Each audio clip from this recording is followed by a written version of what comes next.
It all began on a bitterly cold night, with snow swirling in the air seemingly out of nowhere. My cell phone pierced the quiet, and as I answered it, I was met with the wrathful voice of my mother-in-law on the other end. "It's because of you that my daughter's in this state," she spat, her anger palpable even through the phone. "Face is unrecognizable. It's atrocious. You need to take responsibility. Why did you abandon my daughter? You're despicable." Amy, a 33-year-old woman, lived with my husband Zach, his parents, and an older sister. That single phone call from my mother-in-law that night turned my life upside down. "Give me back my lively girl. Why did you do something so horrible? I swear I'll make you pay for this. I'll never forgive you." My mother-in-law's words poured like venom, making no sense out of shock. "Mother-in-law, please calm down," I pleaded, attempting to console her despite my confusion. But her tirade continued unabated. "You have no right to be calm at a time like this. It's all your fault, and yet you have the audacity to say such things. Why didn't you help her? Why did you abandon her?" Her accusations echoed loudly, drowning out any attempt at rational conversation. Even as I urged her to speak slowly, it was as if my words fell on deaf ears. The vitriol persisted, fueled by her grief and anger. Eventually, my father-in-law took over the phone, his tone slightly calmer. "Amy, I hope you understand what you've done. Do you understand the state our daughter is in now? Fortunately, her life is not in danger, but she has severe injuries. Why did you let her suffer like this?" Feeling utterly bewildered, I confess, "Father, I'm sorry. I really don't understand what you two are talking about. What on earth happened?" His response left me dumbfounded. My sister-in-law, a single mother, lived with her young child just a 20-minute walk from our home. She had been dating the young boyfriend who frequently visited, a fact that shook me to my core. I had learned from Zach that he had a quick temper and had often resorted to violence against my sister-in-law. Apparently, his mood was particularly sour last night, and my sister-in-law endured more brutality than usual. Feeling their lives were in danger, she fled the house in a panic, clutching her child tightly as they disappeared into the falling snow. With nowhere else to turn, she thought of her brother, who lived nearby, and ran desperately toward our house, seeking refuge. She rang the doorbell, and I, being home at the time, answered. She stood there, her face bruised, gasping for breath, holding her child, the only clothing she had. Anyone could see at a glance that something was terribly wrong, but Zach showed no concern for his own sister. Instead, he appeared irritated and said, "If I let people in without permission, Amy will get mad. Sorry, but can you go home? She's scary when she's angry. You understand, right? Please leave." With that, he turned her away. My sister-in-law couldn't believe her brother's callousness, but she was in immediate danger and needed to find somewhere to hide. In tears, she begged him to at least lend her money for a hotel. But Zach's response was even more shocking. "There's no way I have that kind of money. There's money in the house, but there's no way Amy would let me use it without permission. If I did something like that, she'd divorce me. Sorry, but could you try somewhere else? It's cold, so I'm going in. See you." And with that, he closed the door, leaving my sister-in-law and her child in utter despair. They trudged back through the snow, fearing they would freeze to death, and reluctantly returned home, only to face even worse violence from her enraged boyfriend. She was beaten until her face was unrecognizable, and her child was kicked until losing consciousness.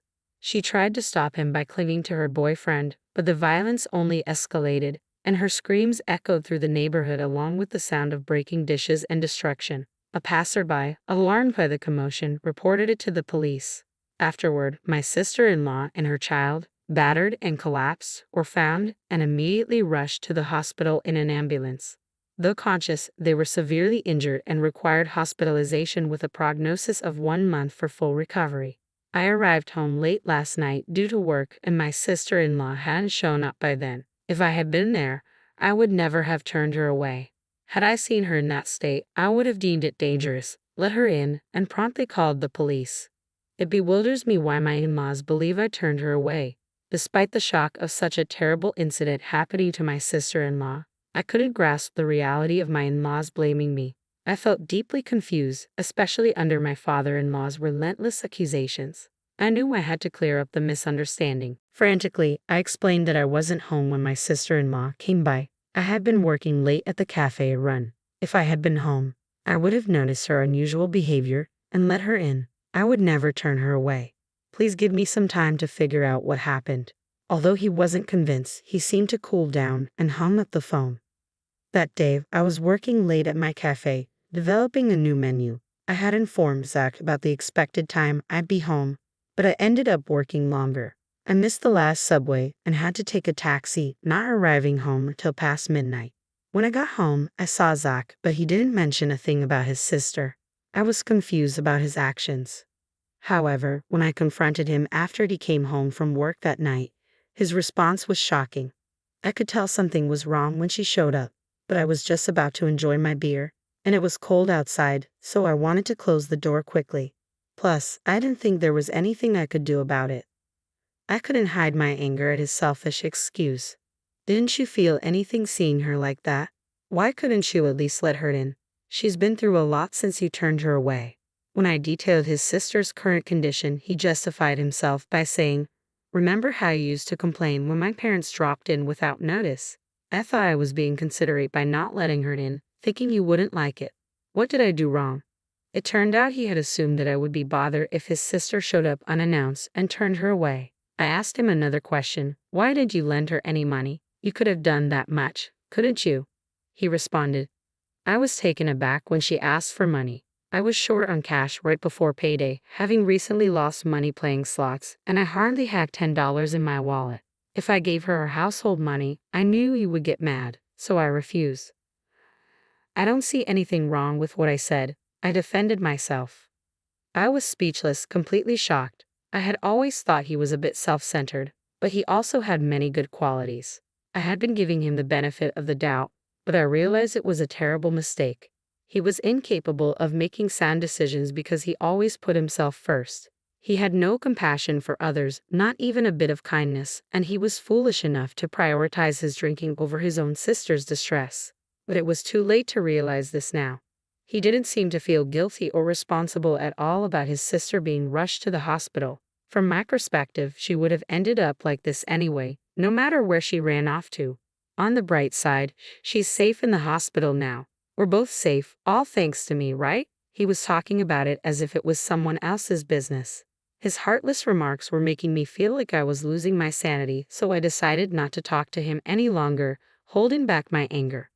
I reported to my father-in-law about Zach's irresponsible behavior towards his sister the previous night.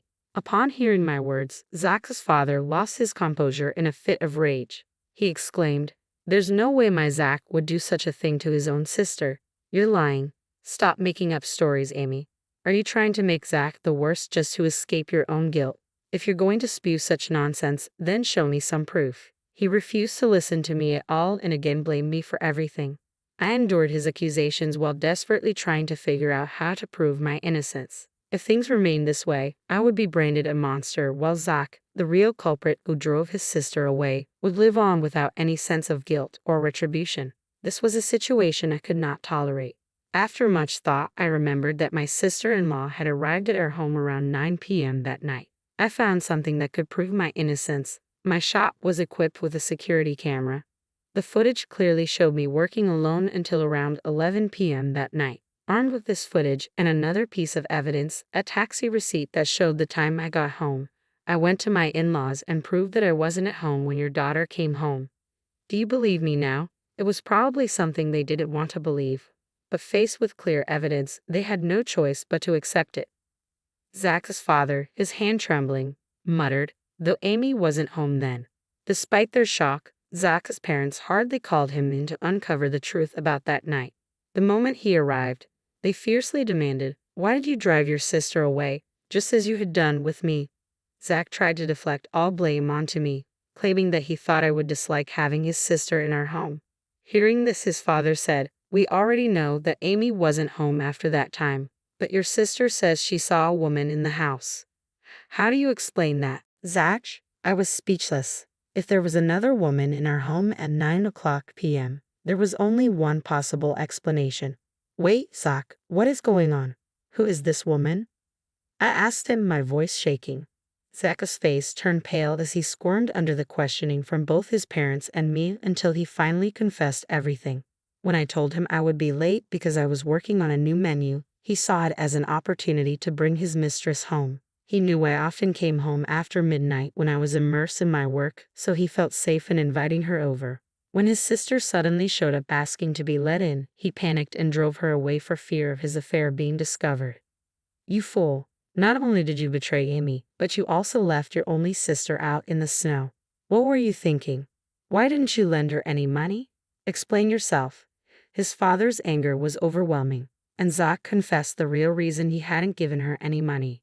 He actually had plenty of spending money left, but he didn't want to lend it because then he wouldn't be able to buy the bag and shoes he wanted to give his mistress. He didn't want to upset his mistress for the sake of his sister, so he wanted to get rid of her quickly, which led to shutting the door on her. Zach admitted. I was furious, but Zach's parents were even more so. Before being a brother or a husband, you lack basic human decency. It's our responsibility as parents that you grew up to be this kind of person, but we cannot tolerate this and maintain our relationship. From today, we are cutting ties with you. Don't ever show your face to us again. Zach's father disowned him. In a similar vein, I added, I'm divorcing you. You cheated on me and put your sister's life at risk by leaving her out in the snow. I can't live with someone like you anymore. Zach was shocked at being disowned and confronted with a divorce all at once. He started begging for forgiveness, crying, I'm sorry, I'm sorry. I won't do it again. Please forgive me. He clung to his father's leg, but his father simply shook him off. What you did is the absolute worst thing in our eyes. His parents and I never forgave Zach. Apparently, he had been having an affair with the other woman for a year now. The mistress was a co-worker at his company whom he'd been secretly bringing to our house when I wasn't around. It was infuriating to learn I've been betrayed behind my back for so long. Zach even tried to blame his treatment of my sister-in-law on me, which only added to my anger. So I had no second thought about divorcing him. I made Zach sign the divorce papers and immediately submitted them. Right after, I headed to a law firm, hired a lawyer, and filed for substantial damages from both Zach and his mistress. I also called Zach's boss, who had been our matchmaker at our wedding, and reported through my tears that we were getting a divorce. I told him everything about Zach's affair and his mistress. Zach's boss, a man who despised anything against human decency, had repeatedly told Zach at our wedding to never betray his wife. As expected, he was furious when he learned about the infidelity. Word reached upper management, and on his boss's advice, Zach was transferred to a branch office in the countryside. His mistress was moved to a different department where she was made to sort documents all day.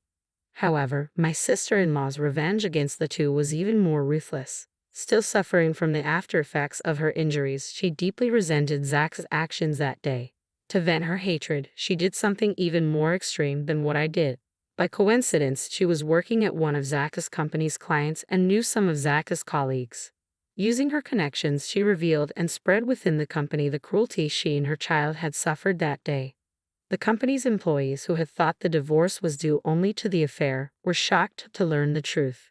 Zach's abandonment of his own sister to cover up his affair was a huge shock to everyone in the company. The rumor quickly spread throughout the company, and Zach was universally suspected of being a terrible human being. Once he was ostracized by everyone, his work was impacted, and after a while, he was demoted. He couldn't stand being avoided by everyone and found it hard to continue working at his new posts, so he ended up quitting.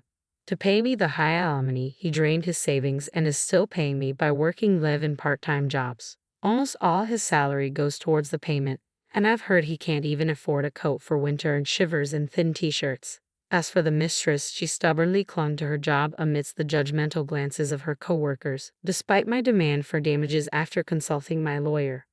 I decided to ask her parents for the payment. When her parents learned about it, they were shocked and immediately made their daughter pay the full amount. After confirming the facts, I kept receiving calls from her, which I never answered, but she left numerous abusive messages in my voicemail, saying, "Why did you tell my parents? I had to go into debt to make the payment. My life is ruined because of you." As I found it unbearable, I sent these messages to her parents. I received an apology letter later promising they would never let their daughter trouble me again, and the harassing phone calls stopped.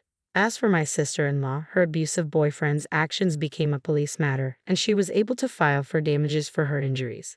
It had been tough, but she finally managed to break up with him. My in-laws and sister-in-law apologized to me for initially suspecting me and for Zach's infidelity. Of course, both were painful experiences for me, but I could understand their outrage and loss of composure when they saw their daughter taken away in an ambulance after such severe abuse. After all, Zach's affair wasn't their fault. I didn't hold a grudge against them. On the contrary, I wanted them to properly heal the emotional wounds of my sister-in-law and her child who had such a terrible experience. If I were in their shoes, I'm sure my parents would have reacted the same way. Furthermore, my in-laws and sister-in-law are fundamentally decent people. Now that I've divorced Zach, I'll probably never see them again as they are now strangers to me. But I sincerely wish them well and hope they take care of themselves. I moved closer to the cafe run since it's within walking distance. I no longer have to worry about the last train, and I can devote my time to coming up with new menu ideas. Though I was thrown around by unexpected events, I probably wouldn't have been happy if I continued to be married. There are things one must never do as a human being. I firmly intend to always keep that in mind and live a life I can be proud of. That's what I strongly believe.